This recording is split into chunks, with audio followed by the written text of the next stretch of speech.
One is the undisputed king of the Cretaceous, a tyrant built of muscle and teeth. The other looks like a nightmare stitched together by a mad scientist. This is Therizinosaurus versus T-Rex, the scythe-clad challenger against the bone-crushing king. Imagine the river deltas of ancient Asia, about 70 million years ago. Walking through the lush vegetation is a creature that defies easy description. Therizinosaurus cheloniformis.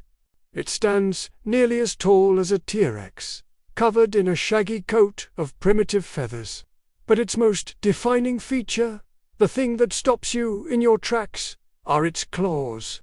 Each forelimb is armed with 3 scythe-like talons, curving out for over 3 feet. These aren't just claws. They're biological swords, the longest of any animal known to have existed. Despite this terrifying arsenal, Therizinosaurus is a peaceful herbivore, using its incredible reach to pull down high branches, stripping leaves with its beak. It's a creature built for reach, not for the chase.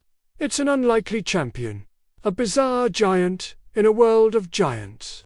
But across the lost land bridge that once connected Asia and North America, a very different kind of giant ruled. In the forests and floodplains of the Late Cretaceous, Tyrannosaurus rex was the apex predator, the absolute peak of the food chain. Shorter in length than some other giants, T-Rex was all about devastating power. It was compact, incredibly muscular, with legs like tree trunks.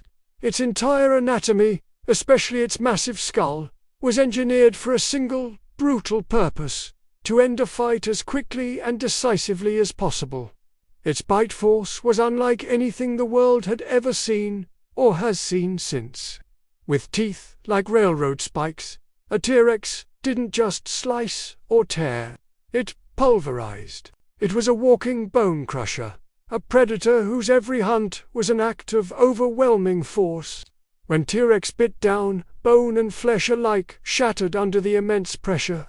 This was not just a hunter, it was an executioner.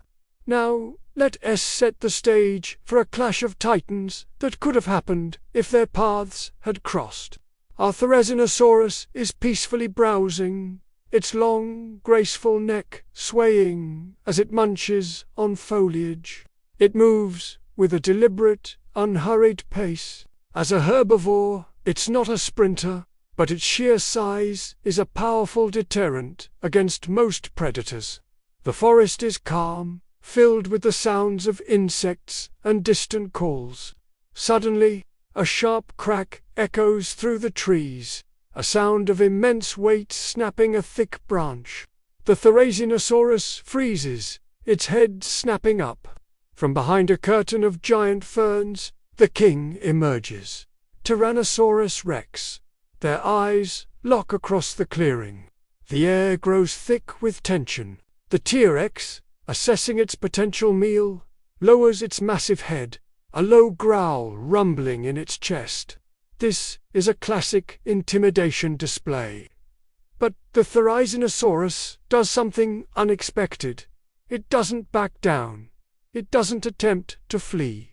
Instead, it rises to its full, intimidating height, extending its long forelimbs to their maximum width. Those colossal claws, each a yard of sharpened keratin, flash in the dappled sunlight like a set of polished sabers. The message is clear. This won't be a hunt. This will be a duel. The standoff breaks. T-Rex, fueled by instinct and arrogance, charges first. It's a thunderous blur of muscle and bone, the ground shaking with each colossal footfall. Its goal is to close the distance and bring its ultimate weapon, those devastating jaws, into play. But the Therizinosaurus holds its ground. It pivots, tracking the tyrant's approach. Just as the T-Rex lunges, the feathered giant unleashes a blindingly fast slash. It's not a clumsy swing. It's a precise, sweeping arc. One of the 3-foot claws rakes across the T-Rex's snout, tearing a deep gash from nostril to eye. Blood streams down the king's face. The T-Rex recoils with a roar of shock and pain. The initial charge has been blunted. It has made a critical miscalculation. These claws aren't just for show. They are surgical weapons, capable of inflicting grievous wounds with terrifying speed and precision. The king of the dinosaurs has been wounded, and the fight has only just begun. Now, the dynamic of the fight completely changes. The T-Rex is cautious. It circles the Therizinosaurus, its small, intelligent eyes fixated on those deadly claws. A strike to the face was bad enough, but an injury to an eye would be a death sentence in the wild, leaving it vulnerable to rivals or infection. It cannot afford to be hit there again. The Therizinosaurus pivots with surprising agility, keeping its challenger at a distance, a defensive posture that is also a constant threat. Every tentative step forward by the T-Rex is met with a sweeping arc of those keratin blades, forcing the tyrant to keep its distance. The claws create a danger zone that the T-Rex struggles to penetrate. Frustrated, the king tries a new tactic. It lunges again, but this time it goes low, aiming for the herbivore's legs. The goal is to cripple it, to take away its mobility. But the Therizinosaurus anticipates the move. As the T-Rex lunges, a claw hooks deep into the tyrant's powerful shoulder, shredding skin and tearing into the thick muscle beneath. The forest echoes with a furious roar of pure agony. The T-Rex stumbles back, its shoulder now a mess of torn flesh. The challenger has landed another significant blow. The Therizinosaurus senses an opportunity. The king is wounded, off balance. It presses the advantage, stepping forward to deliver another crippling slash. It raises its arm, extends its claws, aiming for the tyrant's neck or flank. But, in its aggression, it makes one fatal mistake. It overextends. For a split second, its long neck is exposed, its body slightly off balance from the powerful swing. That's the only opening the T-Rex needs.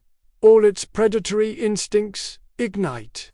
It ignores the pain in its shoulder and snout, surging upward from its low crouch with explosive power. Before the Therizinosaurus can recover, the T-Rex's massive jaws clamp down on its elongated neck. There is an awful, sickening crack as bone and vertebrae shatter under thousands of pounds of pressure. The herbivore's primary weapon, its incredible reach, has become its greatest vulnerability. The claws rake wildly in a final, desperate defense, carving deep, parallel lines into the T-Rex's chest and belly. But the bite holds, the bite tightens. This is the moment a T-Rex was built for. Absolute, crushing finality. With a monstrous, side-to-side shake of its head, the king brings the scythe-clawed giant crashing to the forest floor. And then, silence.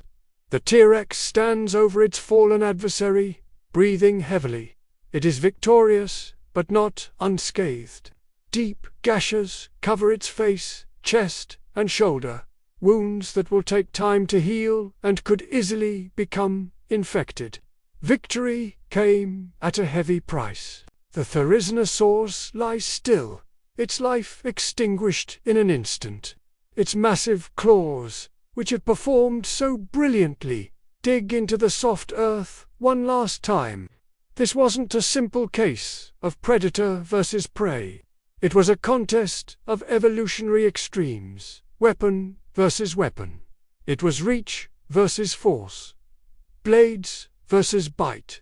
In this brutal clash of Cretaceous titans, the Therizinosaurus proved that its bizarre and terrifying claws made it one of the most formidable animals of its time. But in a world ruled by overwhelming bite force, the king still claims his throne. Thanks for watching. If you enjoyed this epic showdown, be sure to like, subscribe, and hit the bell for more prehistoric battles.